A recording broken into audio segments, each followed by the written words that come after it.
Mga chong, good morning. Isang mapagpalang umaga po sa inyong lahat. Ngayong araw pag-uusapan natin ang 7 mistakes na dapat iwasan bilang isang lalamove driver. At itong mga bagay na ito mga chong ay natutunan ko mismo habang ako'y nagtatrabaho bilang isang lalamove driver. Baka isa dito ginagawa mo rin. Kaya samahan nyo ako sa biyahe na ito ngayon mga chongs. At pag-uusapan natin isa-isa bago tayo kumuha ng booking sa lalamove. Pag-usapan na po natin mga chong ang 7 lalamove mistakes na dapat nating iwasan bilang isang lalamove driver. Maganda ito sa mga baguhan na naglalamove para maiwasan at para matutunan po natin kung paano tayo umiwas sa mga bagay na hindi tayo maabala, hindi tayo maaberya, no? Sa pagkuha ng mga booking, pagtatrabaho, pagdi-deliver. So yung una nating pag-uusapan mga chongs sa 7 mistakes na dapat nating iwasan bilang isang lalamove driver. Titingnan natin dito mga chong, nandito nakanote sa cellphone po natin. Una, kinukuha agad ang booking ng hindi sinicheck ang pick up at drop off. Alam niyo po ito mga chong.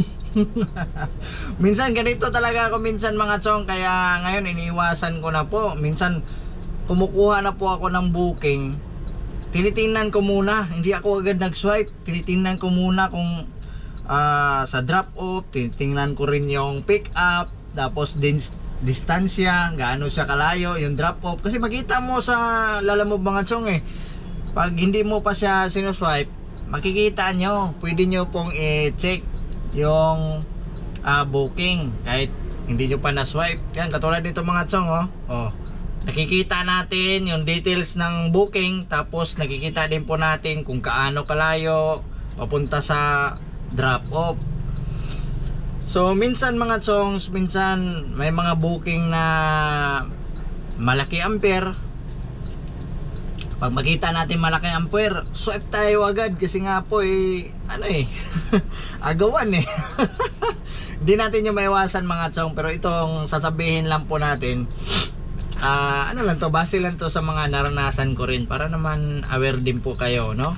Hindi naman to bawal. Siyempre nag-ano tayo, agawan tayo ng booking. Siyempre mayroon tayong goal na boundary tayo, may makita tayo ngayong araw. So itong mga sasabihin lang po natin, base lang po ito sa mga naranasan natin, no? So dapat din po itong iwasan para hindi po tayo maabala. So minsan, balik po tayo mga chong, minsan meron kasing booking na malaki. So swipe tayo agad, hindi natin tinitingnan muna yung gaano kalayo siya, magkano yung magasto sa gasolina, hindi ba tayo lugi sa booking na ito, no? Tapos hindi natin iniisip na pag di ba tayo matraffic nito, sulit ba tayo sa booking na ito. So yun po yung karamihan na mangyayari bilang isang lalamove driver mga chong. So kailangan talaga natin na kumuha ng booking, i-check muna natin yung pick up, i-check din po natin ang drop off. So pangalawa mga chong, titingnan natin dito. Pangalawa, hindi kino-compute ang gas at tunay na take home. So alam niyo mga chong, sa dulo ng video po natin, doon ko po nilalagay yung take home po natin, magkano yung kinita natin ngayong araw. Tapos tinitingnan ko rin po doon at nilalagay ko rin po doon yung buong kita natin sa itong buong araw na ito. Tapos kaltas na dyan yung gasolina, pagkain. Tapos yun na yung take home po natin, magiging take home para aware naman sa mga nanonood na ganito lang yung kinikita natin sa lalamove. Baka mamaya kasi baka sabihin ng iba na paldo-paldo tayo palagi. Sa lalamove mga chong, sa pagbiyahe dito kay lalamove, sa naranasan ko bilang matagal na rin sa pagbiyahe kay lalamove, hindi po pare-parehas ang kita natin sa bawat araw. So may pagkakataon na maganda ang biyahe natin, paldo tayo, maayos yung kita natin. Meron din panahon na talagang matumal at saka talagang sakto lang ang yung kinikita.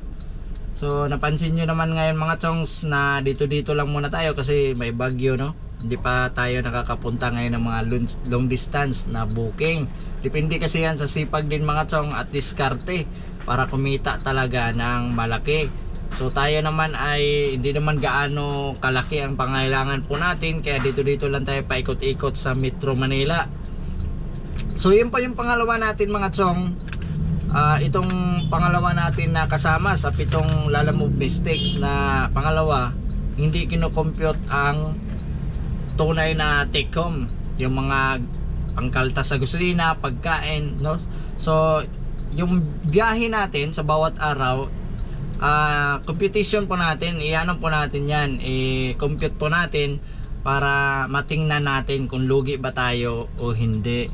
So kunwari mga chong, kumita tayo, buong kita natin ngayong araw naka 2,500 po tayo, tapos sa gasolina 1,000, kaltas po natin dun sa 2,500, tapos pagkain 100. So ang magiging take home na lang po natin ay nasa 1,400.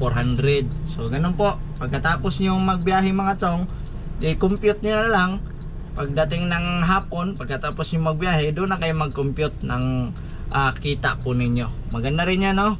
So maganda rin na mag-compute po tayo palagi sa mga kita po natin sa araw-araw. So yan po yung pangalawa natin mga chong, at proceed na tayo sa pangatlo. Ito po yung pangatlo natin. Ito po yung pangatlo natin mga chong. Hindi chinecheck ng mabuti ang items bago umalis. Ito maganda to mga chong, bilang isang Lalamove driver, nakaranas na ako nito. Meron akong booking noon, naalala ko, TV. Na ano nga ako noon, kung naalala nyo mga chong, nasuspended ako kasi yung TV na yon walang karton, tapos meron pala siyang gas. Hindi ko na check sa pick up, tapos umalis agad ako, deliver ko agad sa drop off. Nakita nung drop off na merong gas, ganito, merong nabasag kunti. So tayo yung napagbintangan. Ganda talaga mga chong na kapag nandun pa kayo sa pick up, yung mga item i-check nyo na.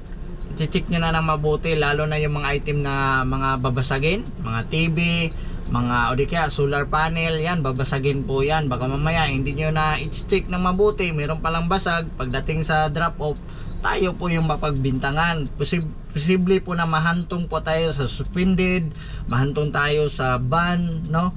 So kailangan talaga nating ingatan. Kaya bago umalis mga chong sa pick up, i-check agad ang mga item kung sakto ba, o di kaya mga babasagin na item, i-check po natin ng mabuti para iwas aberya po tayo sa pagdi-deliver. So yan po yung pangatlo nating kasama sa 7 Lalamove mistakes mga chong na dapat nating iwasan.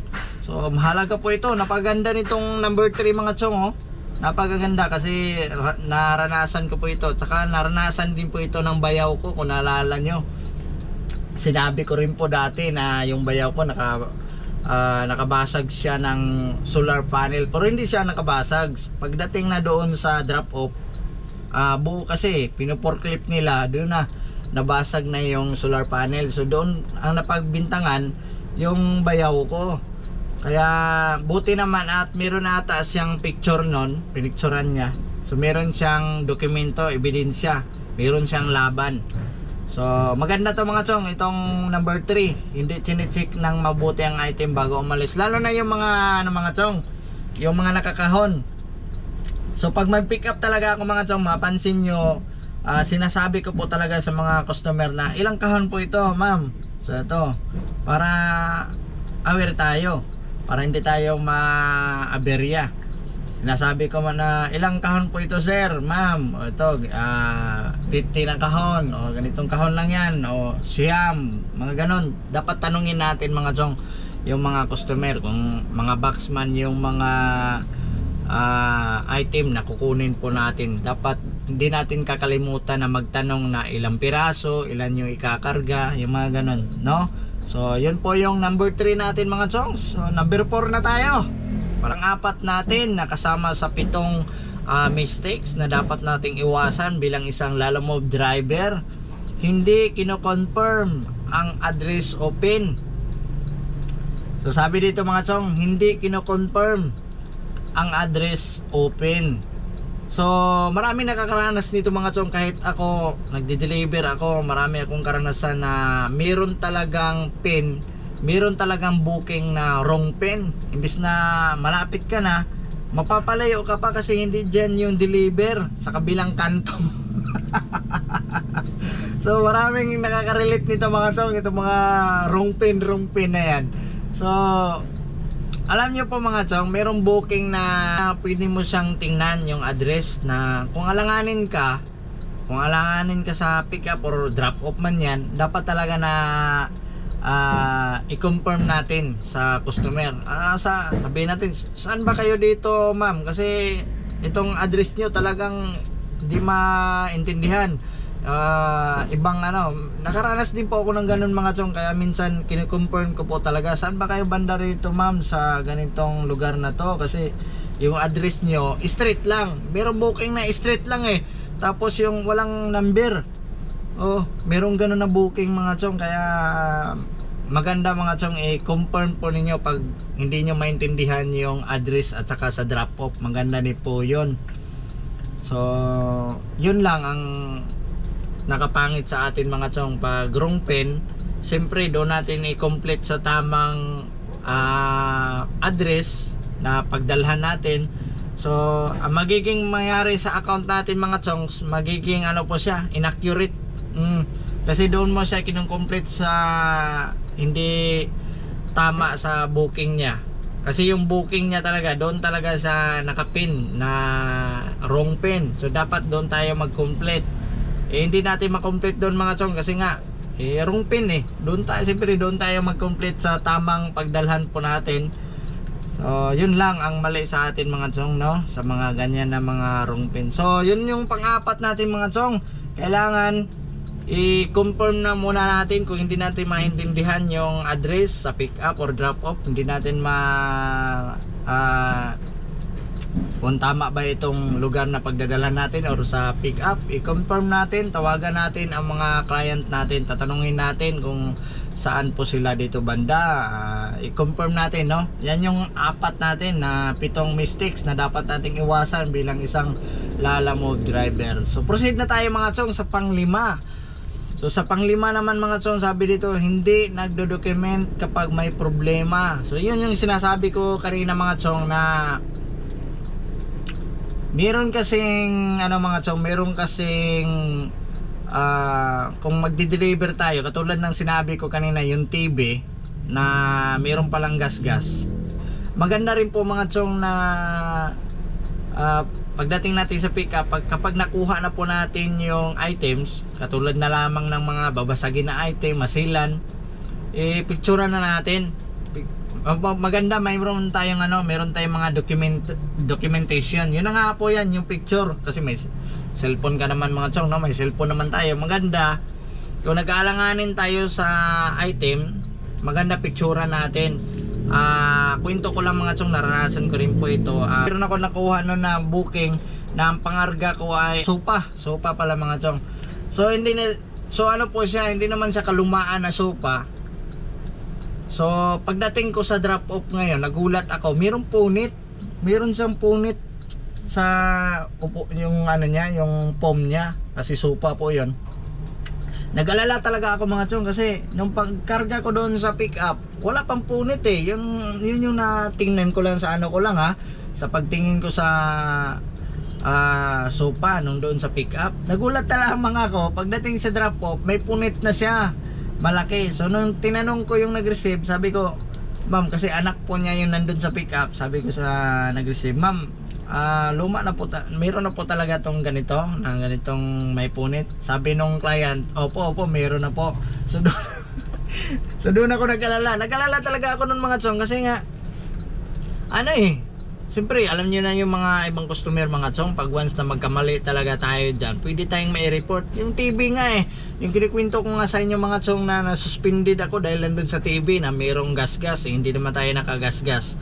So buti naman at mayroon akong video nun. Pero pagdating nung nandun talaga ako sa pickup, hindi ko po yun na video, at saka hindi ko po yun na picturean na mayroon talaga siyang guhit na gas-gas ng konti.